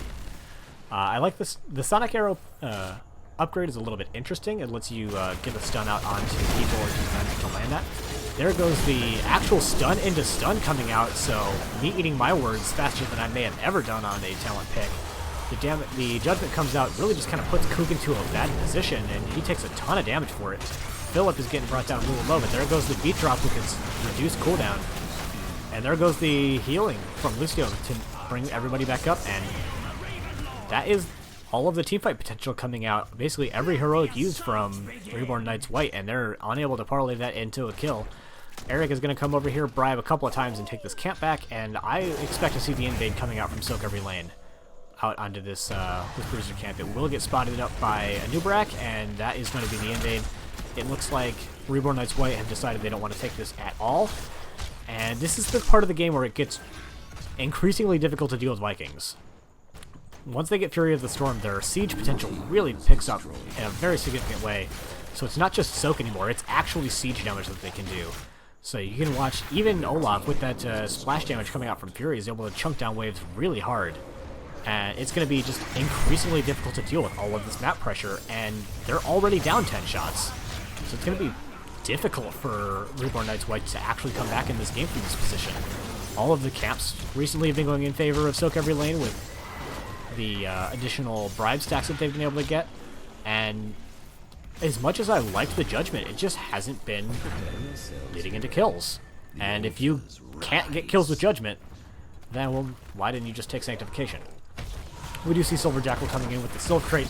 That is the stun into stun into stun, and that is a very dead Sylvanas. As the objectives now spawning, we've got a full-on team fight. The beat drop coming in to save Jaina and Lucio. A lot of damage getting put out into Alizar. We now have the level 20s picked up for both teams. That is the Storm Shield coming out, probably from Rhaegar to keep the rest of the team popped up. But we actually have now the 5 and the 5 coming out from the Lost Vikings, and that is going to be all she wrote. Game number 3 and the series coming out in favor of sOaK every lane. GG, well played.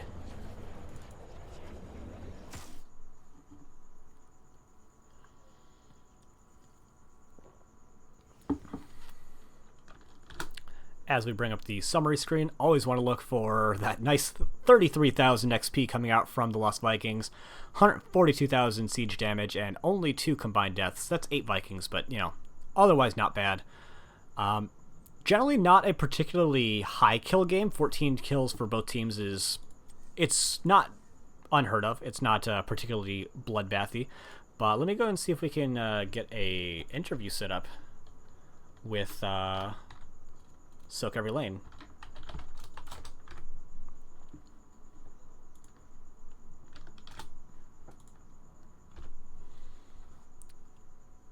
That is going to be the 2-0 victory for the side of sOaK every lane.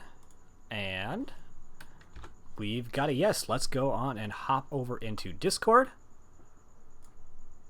and see if we can't get somebody in here to talk.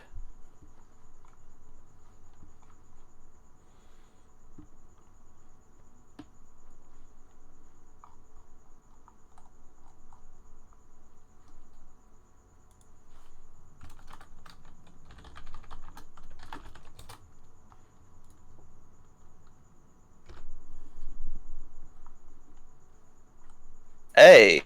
Hey, congratulations, Philip. It is Philip. Oh, right? we have Beamhead here too. I probably should have asked ahead of time. Oh, good. Congratulations on your 2-1 victory. How do you feel right now? Most standard of all questions. All right, Beamhead, I'm going to let you take this. I'm really, really happy right now. I heard through the grapevine, which was from you directly, that you haven't actually played this game in 2 weeks?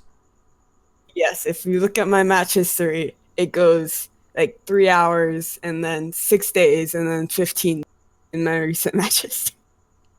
Well, must feel pretty good to shake the rust off with a nice 2-1 victory.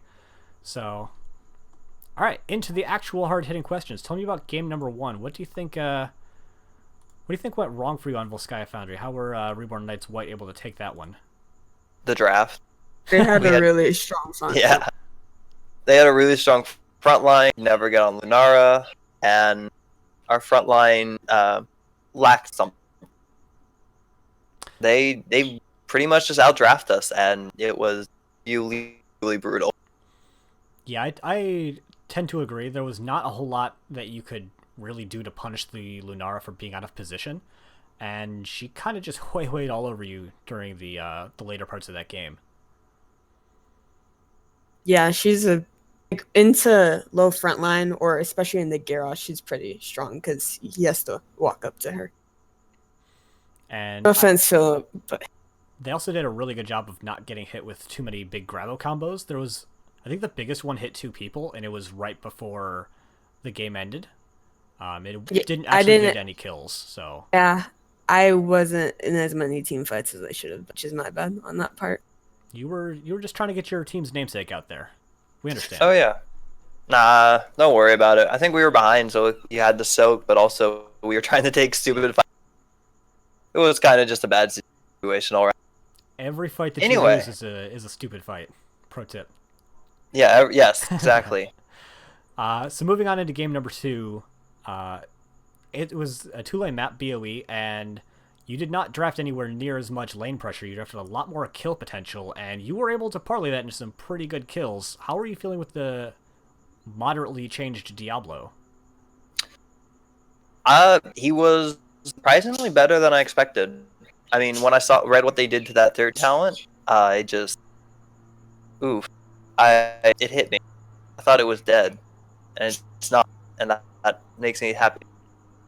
Yeah, you don't get quite as much individual value, but the team fight potential, I mean, it clearly worked out really well for you. You were able to just chunk down enemy heroes after hitting them into the terrain, but what was your overall plan going into that map? Were you trying to go for a pick-heavy comp? Because both teams had kind of racy and kind of team-fighty comps. Were you looking more to race or to team fight or to just kind of take advantage of the map?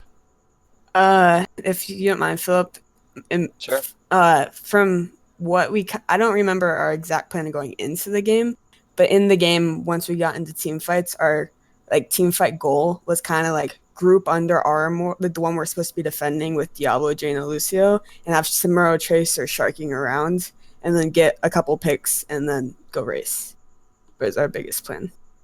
Especially in the late game, once they had forts down and we knew cata pressure would slowly start to build up, it worked out pretty well in the late game. I would like to think. We recognized that they like to fight us a lot more, so we just drafted more fight. It worked out pretty well for us.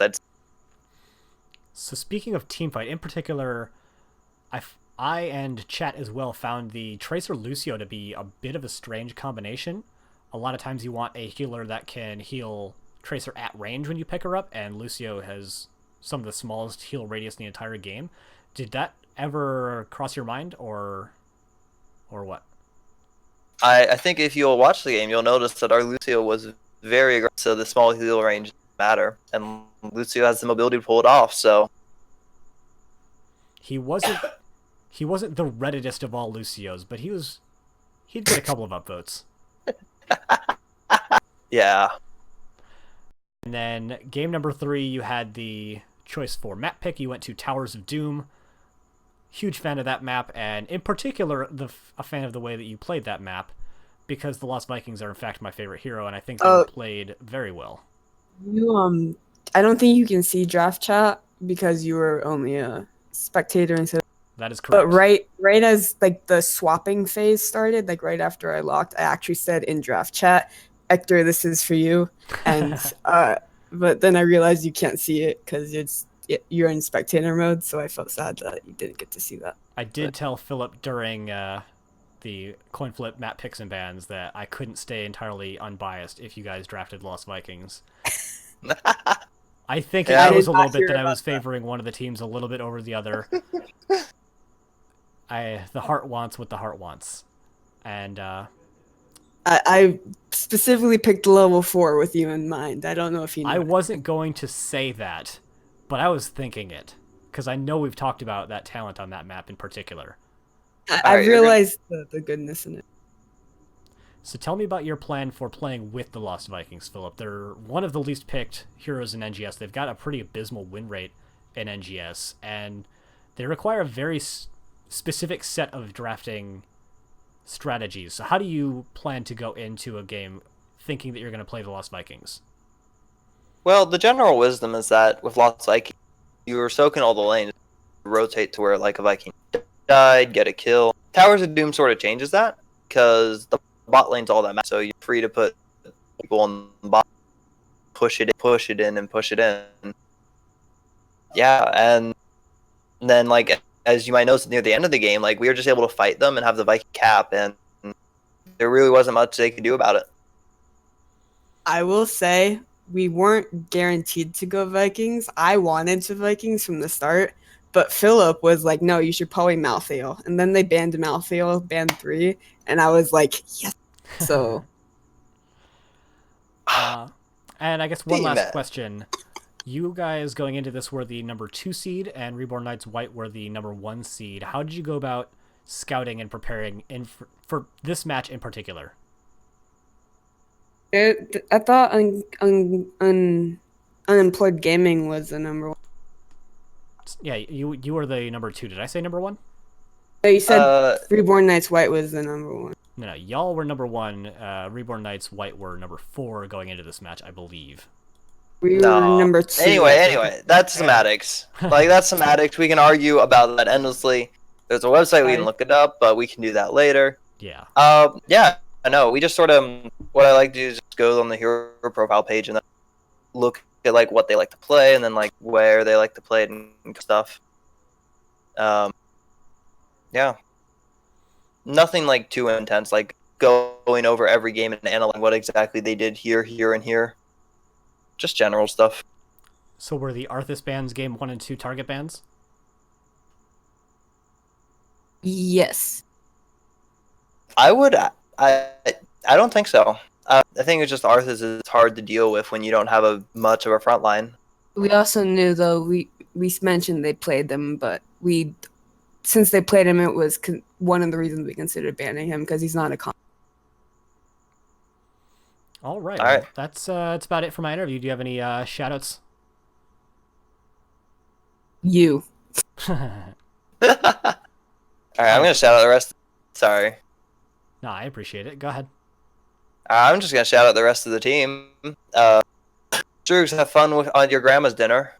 Sad you couldn't be here. We won it. We won it for you. Oh yeah, and the rest of the team's great too. Kidding, I love you. All right. All That's right. all I have thank to say. you thank you for coming by for the interview. Congratulations on your game, and good luck going forward in the playoffs. Thank you.